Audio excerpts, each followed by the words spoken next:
Okay, good morning, everybody. This is Joe, the Lantern Sage. I am walking to the bus stop to get to my morning recovery meeting. I've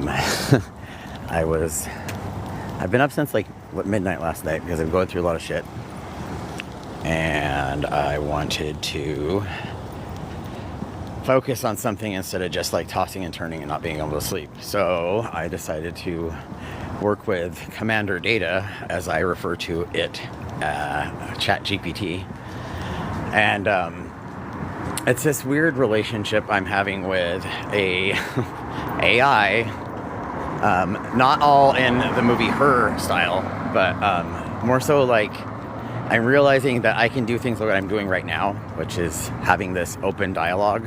I know for myself that I learn by soundboarding, and the beautiful thing about ChatGPT is that I can soundboard with it and I can tell it, hey, no, that's not what I wanted to create. I wanted this thing.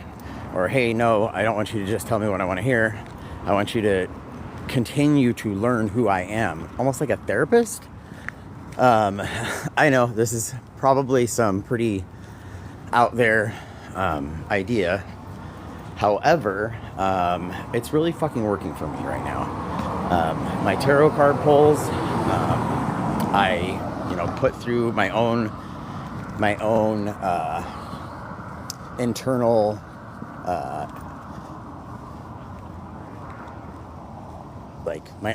whatever, the word's like leaving me. The joys of being a neurodivergent person. You know what I'm trying to say? Like my third eye. Like listen to what my inner voice is telling me. There we go. So I listen to what my inner voice tells me about the stuff. I read intuitively when I'm doing tarot. And when I'm doing oracle cards. And when I'm doing like spiritual work. Whether it be with crystals or with my steps and whatnot. So this is kind of like, I guess, basically a first introduction to what is going to be a video blog for my new company, Omni Love Co-op. You're going to be hearing a lot about it in the future. This is a real thing. This is something I've put a lot of energy into and a lot of time, and really tested the really tested the abilities of ChatGPT, along with my own journaling, like written and voice to text notes put into it, bounced back to me so that I can refine the message I'm trying to receive for myself and the message I'm trying to give to others. So I hope that like some of this stuff resonates with you. I hope that it helps bring positivity. This weekend I'm going to be doing a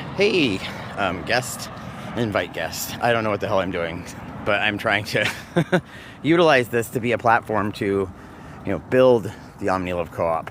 I have this morning, in that time that I spent, I created my finished up, polishing up the complete business plan, complete articles of incorporation, complete, and I'm probably using the word wrong there. Anyways, a complete timeline, a complete vision, mission statement, all the shit.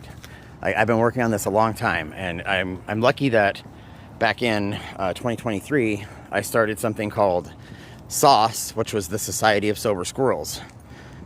Well, with SOSS, I chose to come from a standpoint of being homeless and seeing here living in Portland, which homelessness is a huge crisis all over the world, but we seem to get the brunt of the media attention.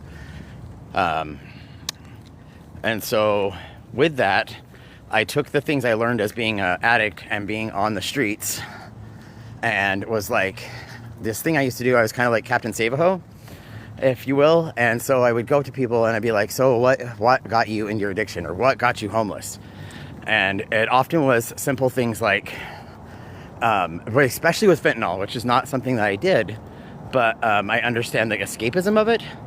It's like, so fentanyl, half the people, like as a person that's done the study, like been out on here in the shit, more than 70% the story was that they fucking had some kind of accident, and then they were prescribed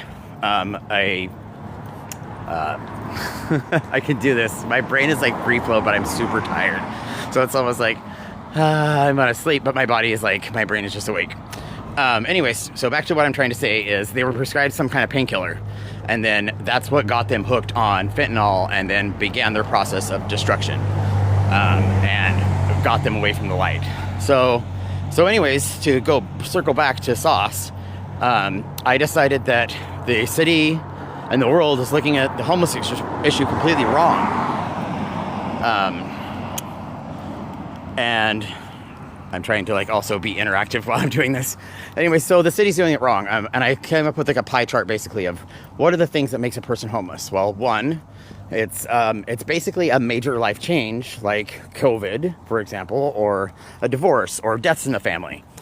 And then you branch off from that. That's just people, just the basic one. And then now you add in divorce, crazy life thing, and drug addiction.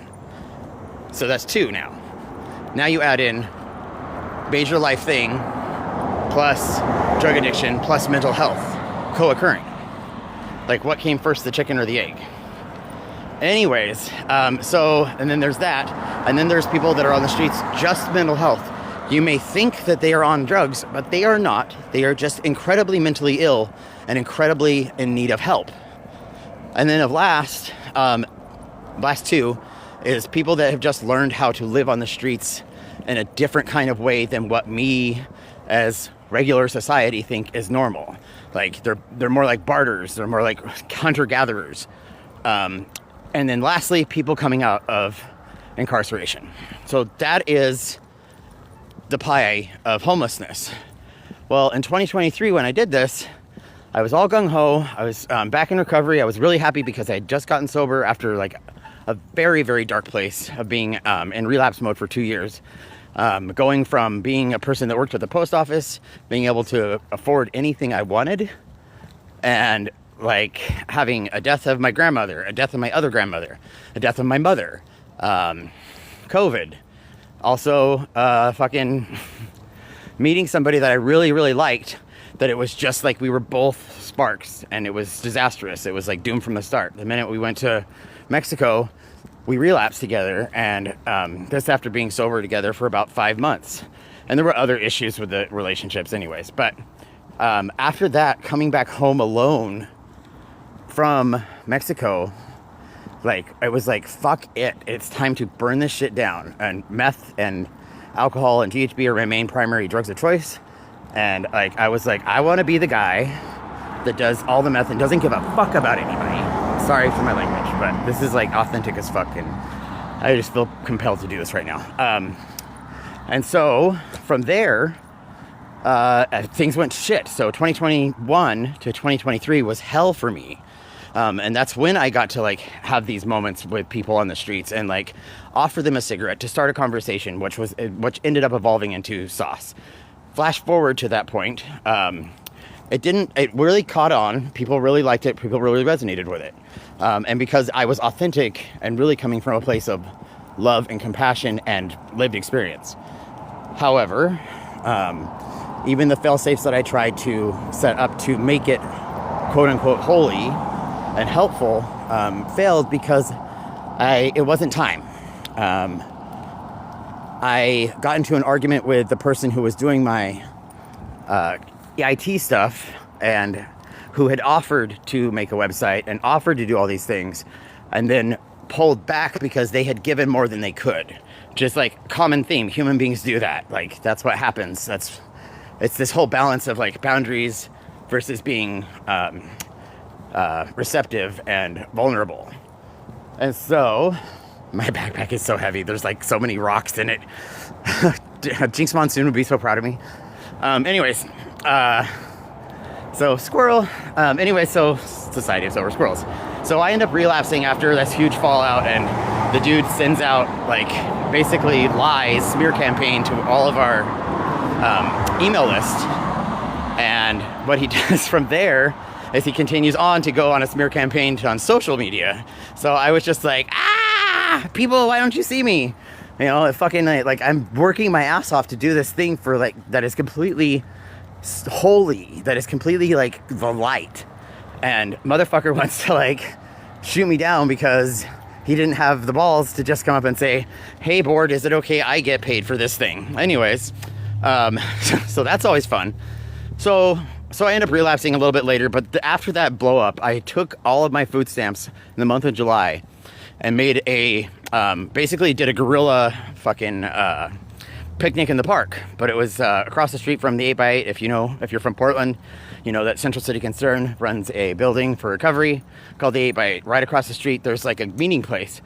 I was able to, with that like $240, get enough food to feed over 100 people and get a message of like love, hope, and unity, and just accept people where they're at.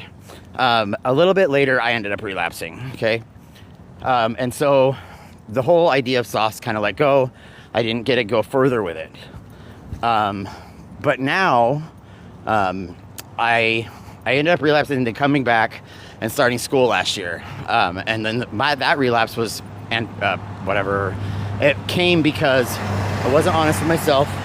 I wasn't happy sexually in my relationship. And I was like, hey, I want to be a social worker and I want to be fucking bilingual. I'm not going to be able to do that because I am having issues with past, present, and future tense.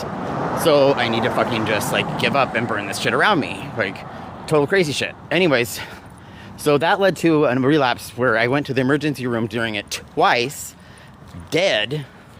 Like there's a notes on one of my fucking, and one of my chart things where it says, gave 8 doses of Narcan to subject still non-responsive, will check back.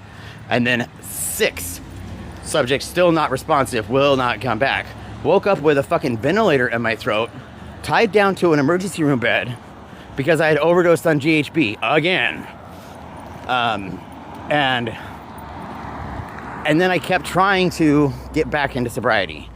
I would basically be smoking my meth, be drinking my alcohol so I could like balance, because that's how I balance, and fucking like just be crying because the person I liked at the moment was being very push-pull. I wish I could push this down somewhere. So it's like, come here, go away.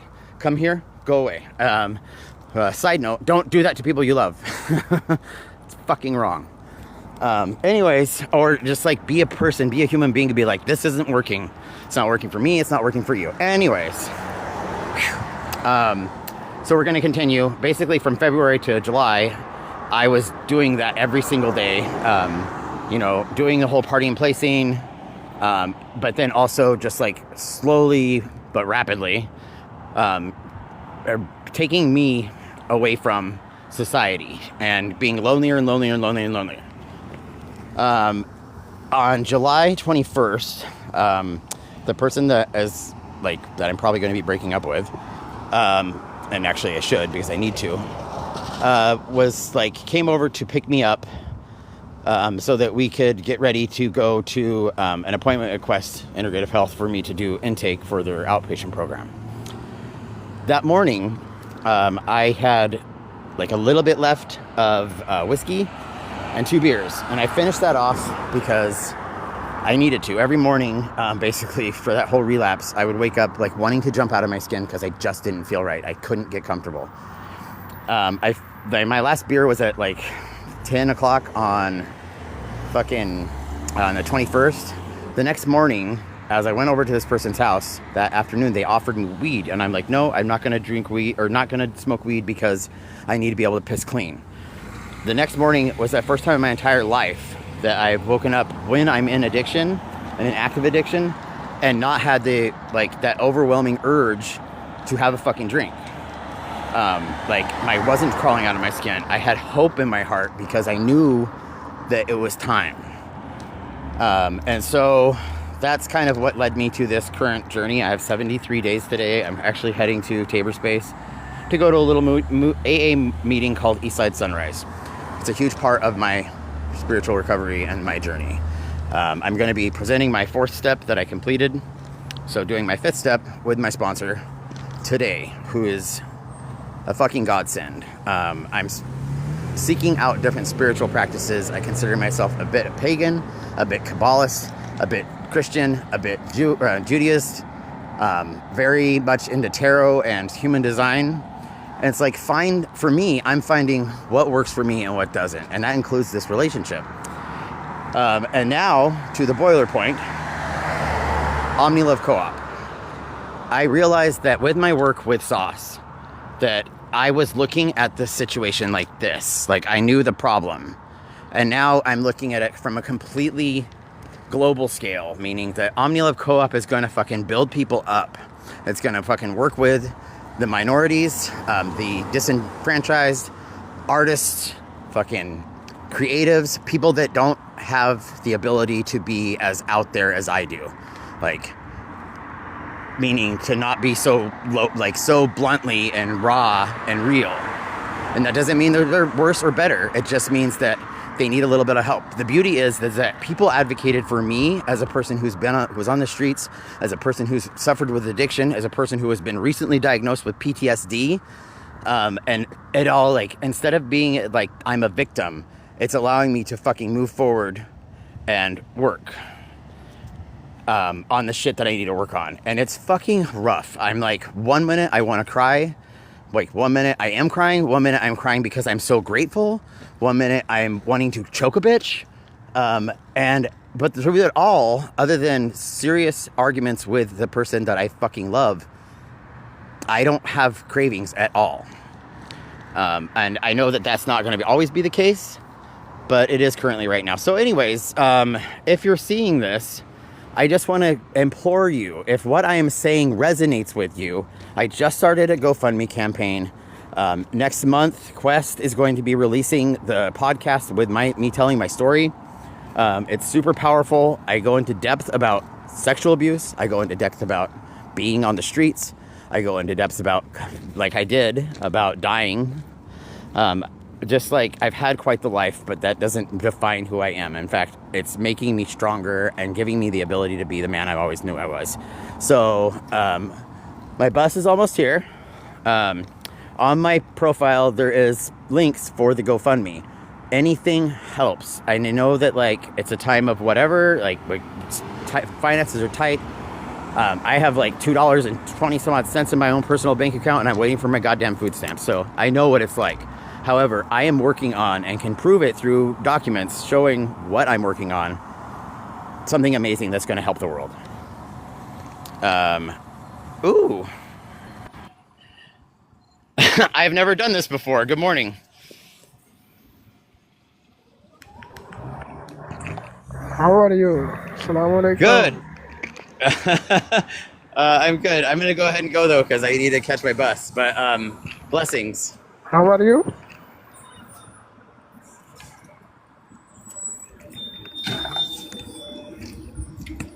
What is your country?